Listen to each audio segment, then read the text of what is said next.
자, 어제 우리가 여러분 바울의 간증의 일부분을 살펴봤잖아요. 예수 믿기 이전에 바울이 어떤 사람이었는지.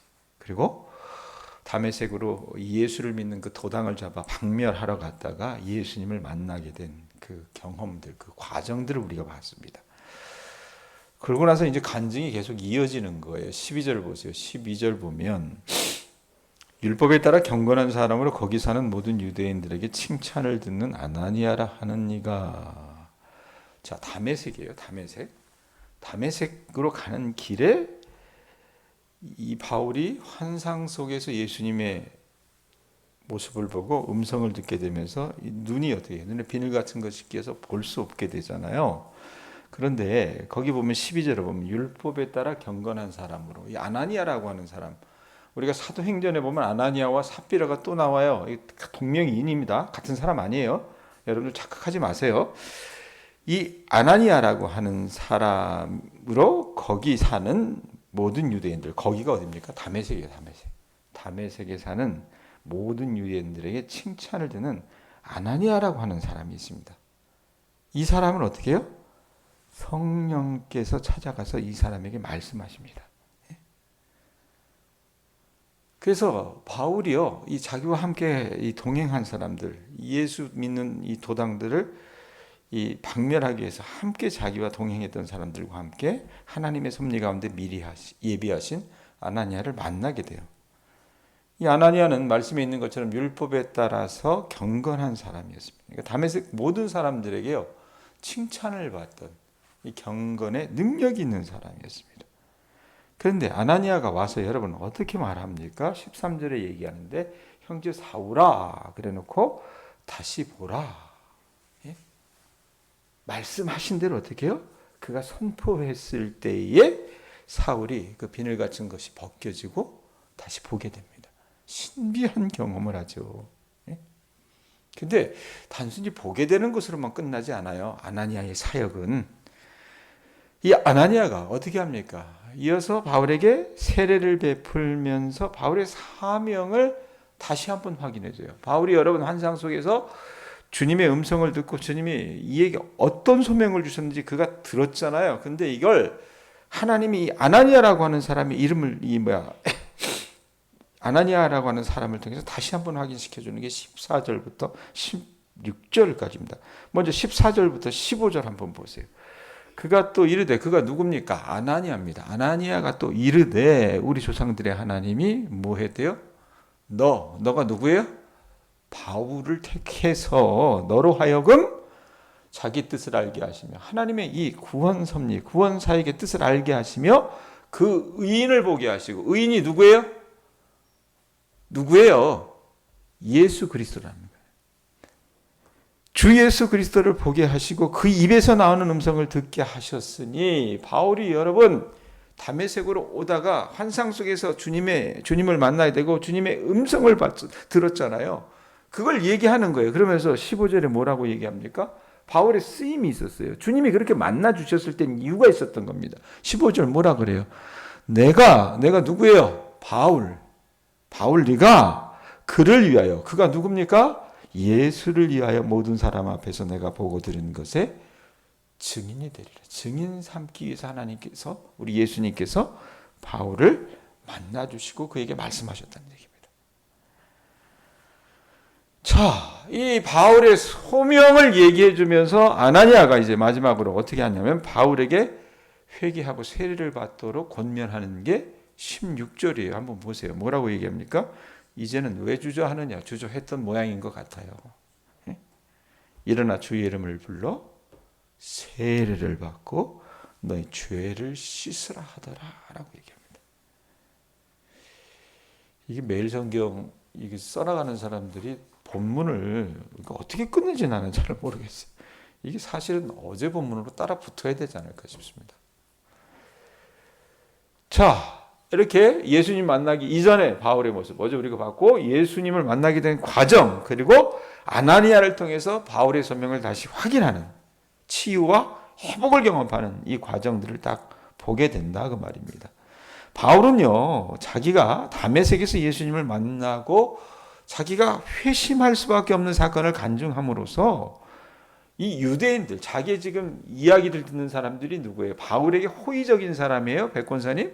아니잖아요. 그죠? 예?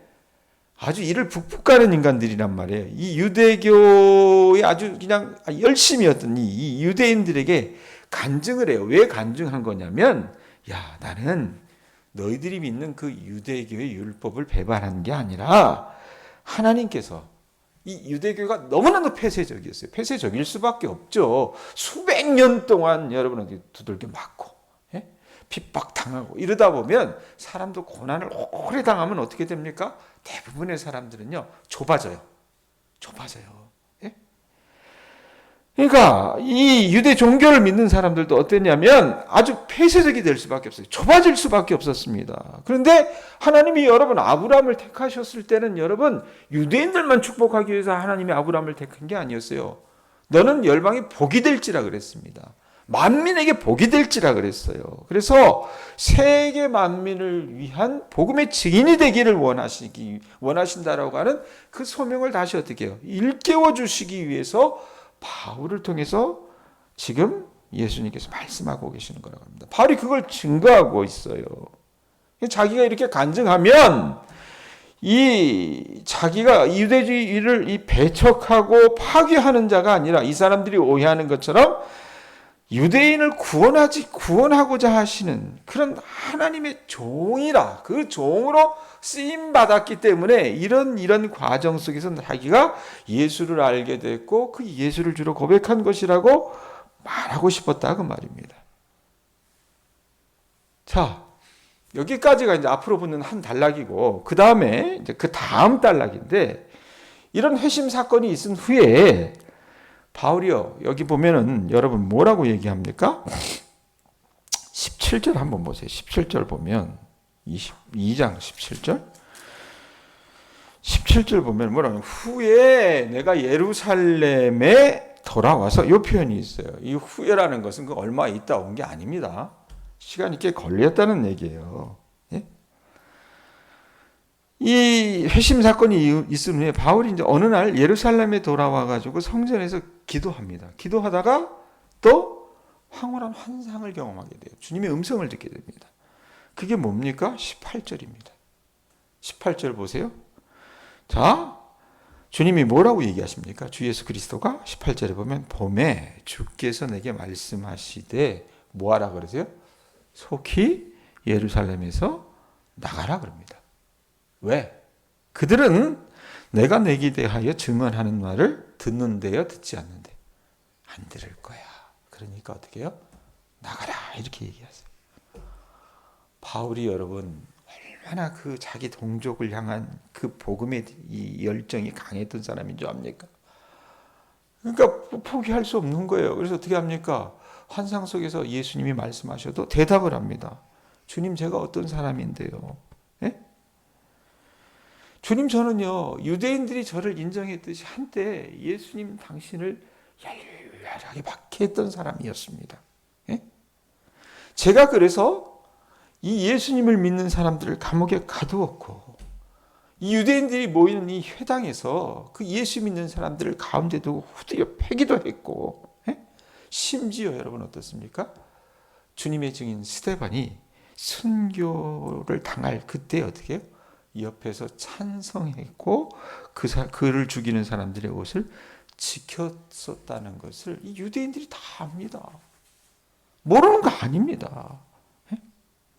그러니까 자기 딴에는 자기가 어떻게 그리스도의 복음을 전하는 사도가 되었는지 그것을 잘 이렇게 세목세목 설명하면, 내가 주님과도 주님이 야 여기 떠나라 그랬어. 그런데 이 유대인들이 내가 어떤 사람인지 안단 말입니다. 주님 이렇게 얘기하면, 내가 이런 과정을 통해서 예수를 믿게 되었다고 말하면 유대인들이 아 그랬구나 라고 납득할 것 같았다고 생각을 한 거예요. 그런데 유대인들이 여러분 바울의 바람대로 그렇게 어떻게 반응합니까? 안 해요. 안 합니다. 하나님이 이거 아시잖아요. 그러다 바울이 죽게 생겼어요. 사단이 나게 생겼으니까 21절에 뭐라고 얘기합니까? 나더러, 그러니까 뭐라고 얘기해요? 이르시는 게 아니라 또 이르시되. 그러니까 바울도 고집이 셌던 모양이에요. 또 이르시되 뭐라고 얘기합니까? 나가라. 20절에 18절에는 나가라 그랬는데 어떻게 아예 떠나가라. 내가 너를 이방인에게 보내리라 하셨느니라.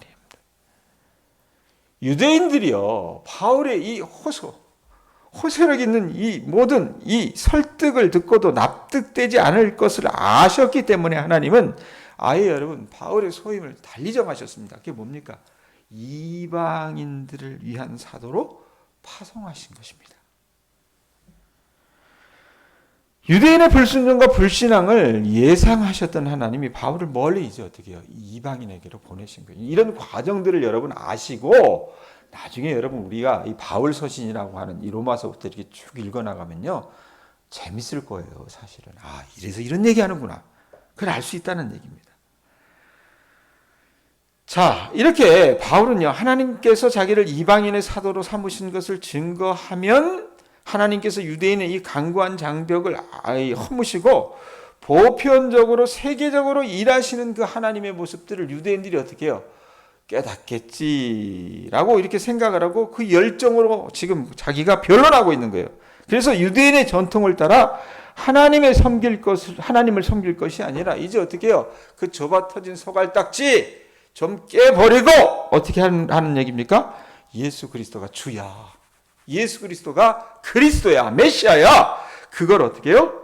인정하고 영접해서 진정으로 너희 모두도 하나님의 백성이 되기를 원한다는 게 바울의 소원이었어요. 자, 이렇게 바울이 여러분 이 호소력 짙은 이야기를 들으면 그 듣는 유대인 가운데 그랬었구나.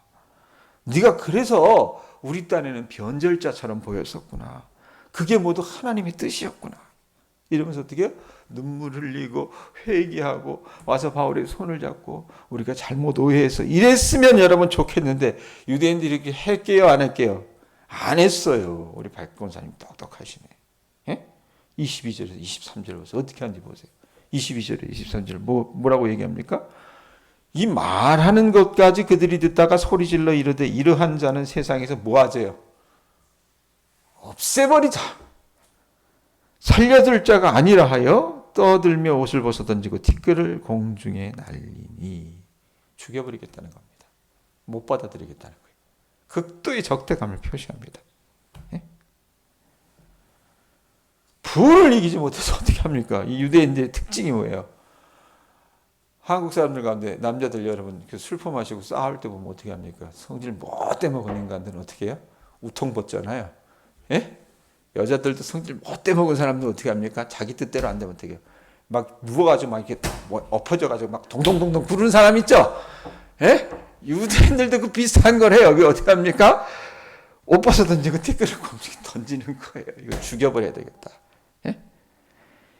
이 나사렛 예수의 이 예자라는 말이 나와도 신물이 나 죽겠는데 그 예수를 지금 계속 들먹이면서 어쩌고 저쩌고 계속 자기들을 설득할 수 있을 거라고 생각하고 변론하니까 열이 받은 거예요. 그냥 화가 그냥 머리 끝까지 솟아오른 거예요. 그래서 결국 여러분은 어떻게 합니까? 바울을 죽일 요량으로 이제 달려들게 되는 겁니다. 이거 안 되겠다. 그러니까. 자, 그런데 여러분 이들을 통치하는 사람들은 누구예요? 유대인이에요? 아니잖아요. 로마 사람들의 식민지였잖아요. 그거 보고 있었던 사람이 누굽니까? 천부장이었어요. 로마의 천부장. 이렇게 두면 어떻게 해요? 큰 사단이 나올 것 같으니까 자기 영내, 자기가 관할하는 곳으로 바울을 데려가라고 명령합니다. 그러면서 왜 이 유대인들이 바울만 보면 이렇게 이를 푹푹 가는지 그걸 좀 알고자 하여 어떻게 합니까? 뭔가 큰 죄를 짓는구나 생각을 해서 좀 후들게 패가지고 고문해가지고 이놈의 말을 좀 듣자 이렇게 생각을 했어요. 그래서 어떻게 합니까? 기둥에다 탁 매달아 놓고 손 이렇게 딱 묶어 놓고 채찍을 들여서 탁 치려는 찰나에 25절은 뭐라고 얘기해요? 바울이 뭐라고 얘기합니까? 가죽줄로 바울을 매니 바울이 곁에 서 있는 백부장에게 이르되 뭐라고 얘기해요? 너희가 로마 시민 된 자를 죄도 정하지 아니하고 채찍질할 수 있느냐 이 표현을 합니다. 백부장이 그러니까 천부장 밑에 백부장이잖아요. 한 100명 정도 되는 군사를 거느리는 이 백부장이 바울이 로마 시민이래 이 말을 듣고 어떻게 해요? 깜짝 놀라가지고 천부장에게 가서 얘기를 하는 겁니다. 이거 어떡하죠? 대대장님 어떡하죠? 천부장님 어떡하죠? 저놈이 로마 시민이래요. 천부장이 깜짝 놀라요. 와서 얘기합니다. 네가 로마 시민이냐? 바울이 그렇다라고 대답을 해요. 이 천부장은 어떤 사람입니까? 자기가 로마 시민권을 얻기 위해서 돈을 주고 그 시민권을 얻은 사람이었습니다. 그래서 바울에게 그 이야기를 해요. 나 그 시민권 이렇게 얻었어. 그러니까 바울이 뭐라고 얘기합니까? 난 그렇게 안 했어. 나는 어떻게 해요? 태어날 때부터 로마 시민이었어. 이렇게 얘기를 합니다.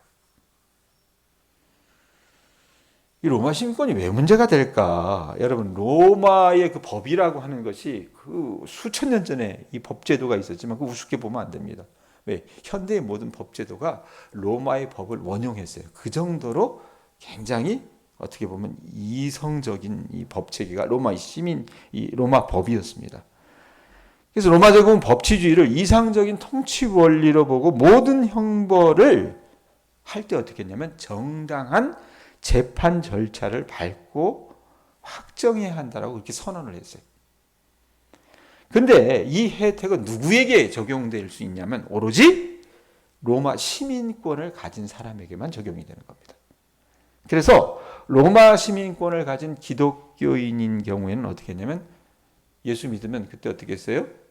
십자가에 매달아 죽이기도 했잖아요.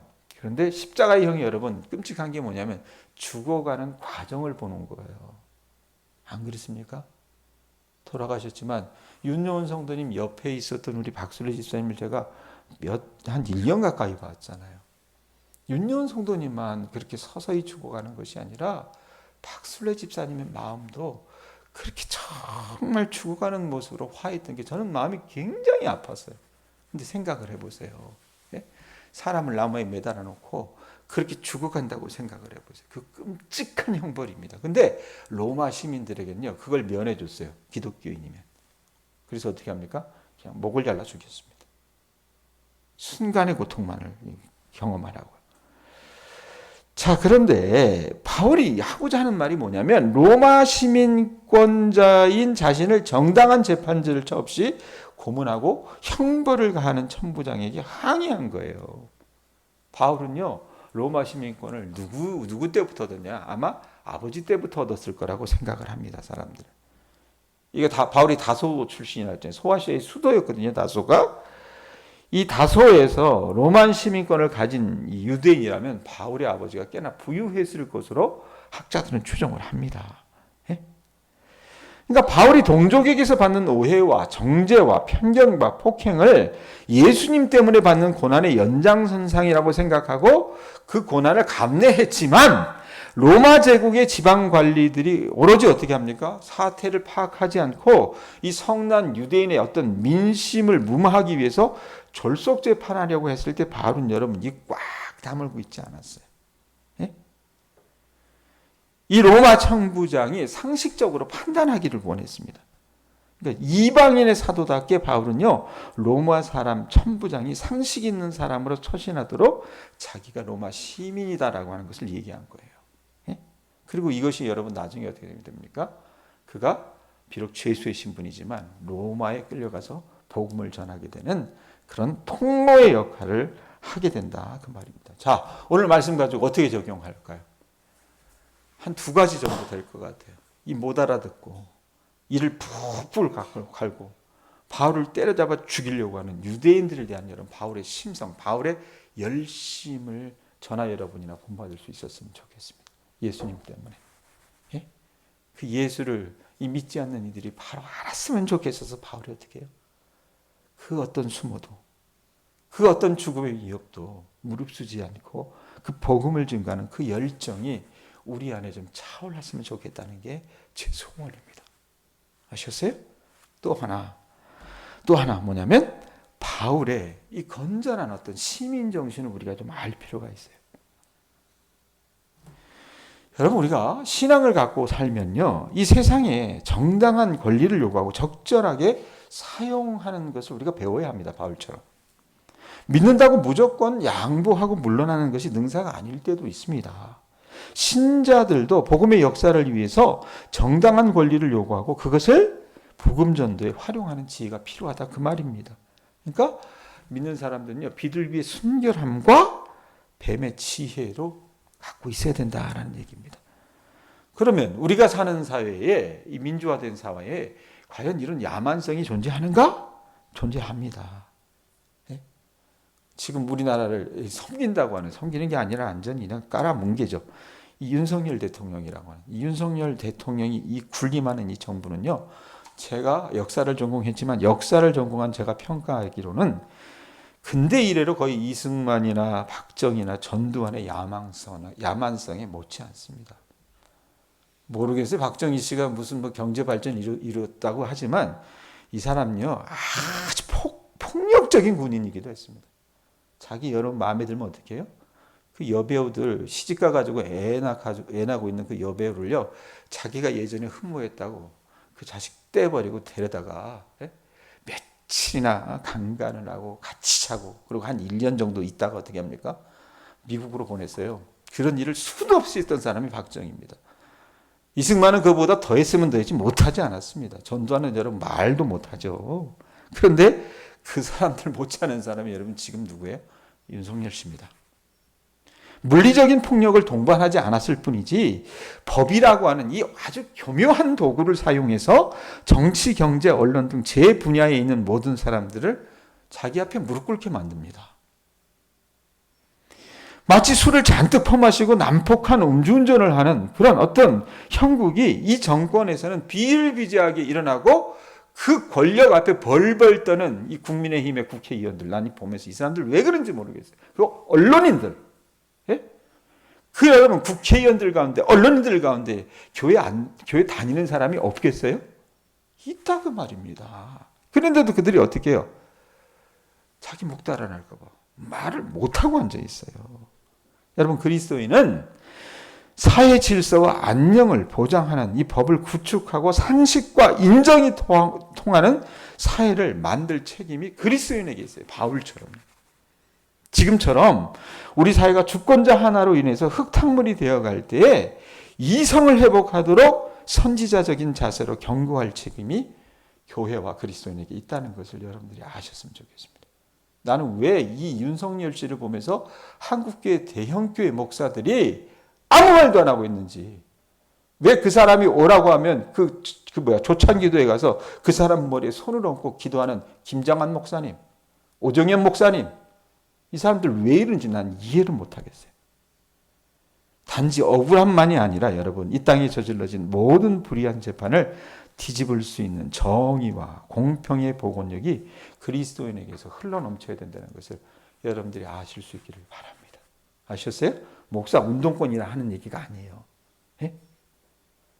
말씀을 여러분 우리가 제대로 보면 어떻게 해요? 균형이 잡혀져 있게 돼요, 신앙이.